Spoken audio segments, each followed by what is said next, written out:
With that, Slime scooped the boy out of the bathroom and they took to the skies once more. This time, Ned's friend trans-slimed into a kite, or slight. The boy lay on top of the slight and together they flew across the island in search of Jemima. Look, shouted the boy, boot prints! Indeed, there were big boot prints in the mud leading into the forest. The pair glided over the trees until Ned spotted a clearing. There was a flash of bright colours down below, and the boy thought it might be his big sister's flowery dress. He gestured for Slime to descend, and silently the pair swooped down to the forest floor. Slime changed back into being a blob.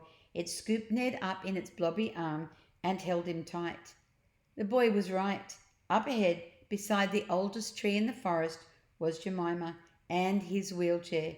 The girl was too far away for Ned to know what she was doing, but he was sure she was up to no good. Let's get her again, Ned whispered to Slime. Hang on a moment, hesitated Slime. So that's them going out on the slight, and then that's him being held by the blob. No, come on, we need the element of surprise. Now turn yourself back into a ball. A slime ball?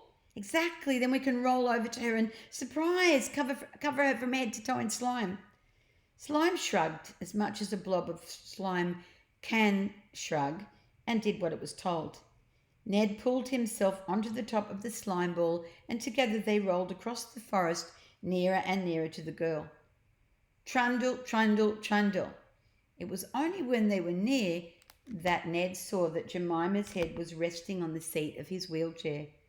The boy wanted to tell her that he had blown off countless times on the very spot where her nose was, but thought better of that. It would spoil the surprise. Rolling nearer still, Ned noticed Jemima was doing something he'd never heard her doing before. She was crying. Why is she blubbering? Whispered Ned to Slime. Maybe your sister misses you. Don't be daft, Slime. She hates me, just like I hate her. Come on, let's get closer. The slime ball rolled over a twig that snapped in two. Snap! That noise must have startled Jemima. Acting on instinct, she leapt to her feet and kicked out.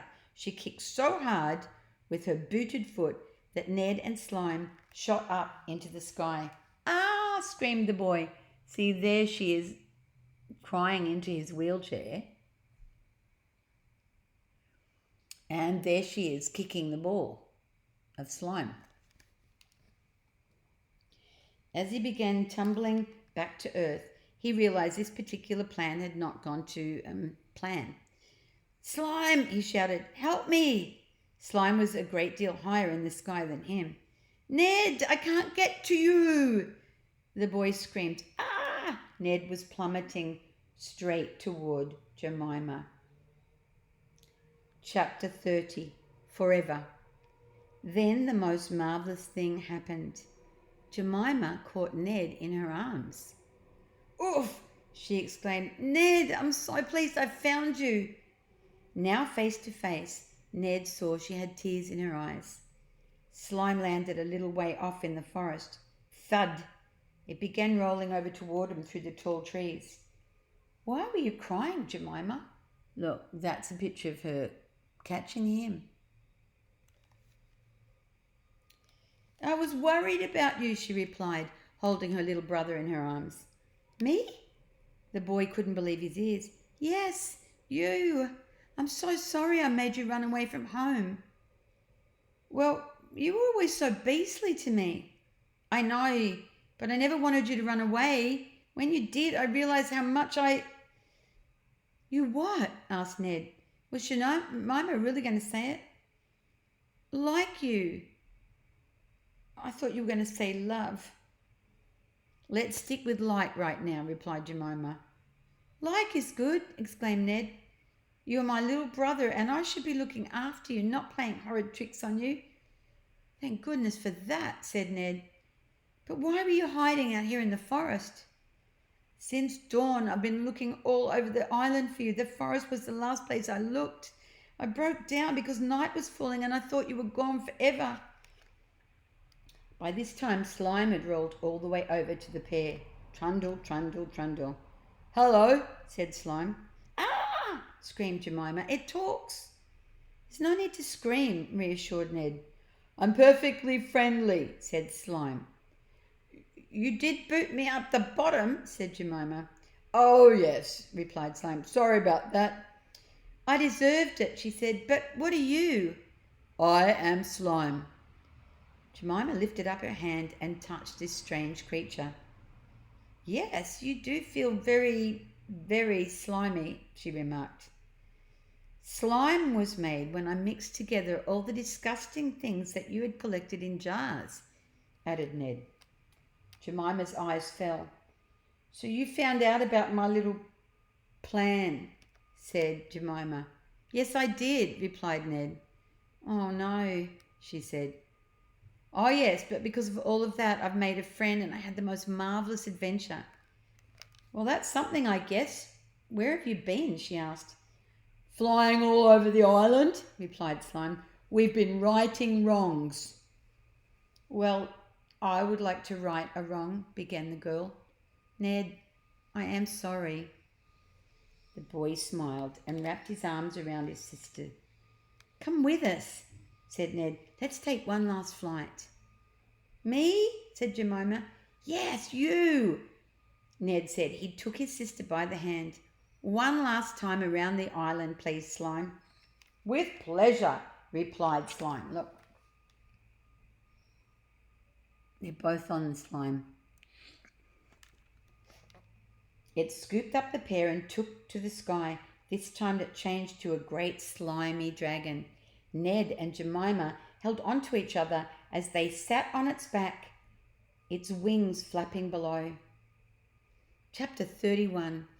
Final Flight. Together, Ned and Jemima flew all over Mulch. They flew over the school where the pupils were all streaming out of the building, laughing and joking. The children waved up to the three in the sky. "Thank you, Ned!" they cried.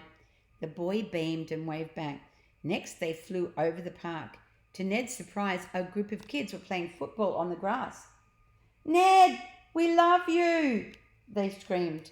The boy beamed back and said thank you. Look, see, they're playing in the park. Then they flew over the toy shop. Nearby, a gaggle of children were out playing with their new toys. "Ned, you're the best!" they shouted. Flying astride the dragon, the boy did a little bow. "I've got a really cool brother," remarked Jemima. "Get used to it," said Ned. The pair chuckled as they flew over their mother's fish market stall and waved to her. "Mum, look, we're up here." The poor woman fainted and fell into a tray of fish, as you might faint. Oh, see, there's the kids playing with the toys, and there's the mother on the fish stall. As you might faint if you saw your children flying on the back of a dragon made of slime or a slimagon. Ned and Jemima swooped over their father's fishing boat that was just coming into port. "Dad, look!" The man nearly tumbled off his boat into the sea. "Oops," said Ned. Another boat was heading out of port. It was a prison ship. All the horrid grown-ups, Rough, Envies, Pride, Sloth, and the Gluttons were all locked in cages on the deck. They rattled the bars and screamed at the sky. "We'll get you for this." See, there was the dad. There's the dad looking at the kids. "So long, suckers," called out the boy. See, there they are in their cages on the ship. "Ha ha!" laughed Jemima, and she, Ned, and Slime soared high above the clouds. Finally, they flew toward the sun as it set on the most extraordinary day that Mulch had ever known. Zoom! Jemima held tight to her brother, wrapping her arms round his chest. The boy looked over his shoulder and smiled. No words necessary. Eventually, the three returned to the clearing in the forest, landing at the spot where they'd left Ned's wheelchair. Slime turned back into its usual blobby self. "Wow!" exclaimed Jemima, her face beaming with joy. "I know, right?" replied Ned. "Wow! So my little brother is some kind of superhero now." Ned chuckled. "I guess so, but you know what?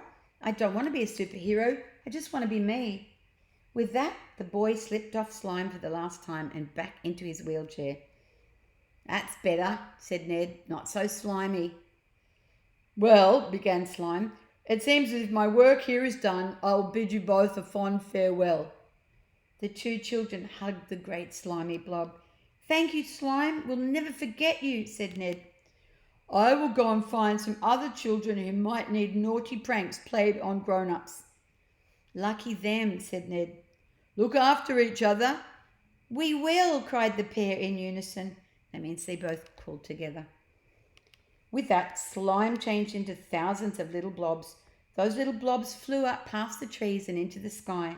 There they floated for a few minutes before darting off into all directions over the sky. Whoosh, whoosh, whoosh.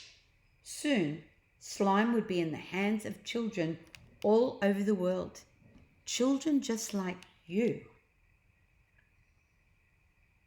Epilogue. We should be home in time for tea, said Ned. It's your birthday tomorrow, remembered Jemima. I know. No surprises, please. As if, chuckled the girl. I will run your bath. Ned gave his sister a look. With water, she continued. I almost trust you. Ned began turning the wheels of his wheelchair and Jemima took the handles at the back. Let me give you a push, she said. I don't need a push. In fact, why don't you hop on? Are you sure? Yep, this thing is cool. Let me show you what me and my wheelchair can do. All right, replied the girl as she hopped onto the bar at the back. Ned gathered speed. Whirr! Soon they weaved their way out of the forest and were speeding along country lanes. Ned knocked up the front wheels and the pair did a wheelie. Love it! Exclaimed Jemima. You've not seen anything yet. Then he began spinning the chair round and around. As the pair hurtled down a hill, they exclaimed, We've got the zoomies! And that is the end of the story. That's a pretty good story. Did you enjoy that? Is there another story that you like? Do you want to talk to me about what you think? Yeah, you can say something about it. That would be great. So that's very cool. That's the last episode of Meema's Reading Stories called Slime by David Walliams. Love you guys. This is a good way to meet, isn't it?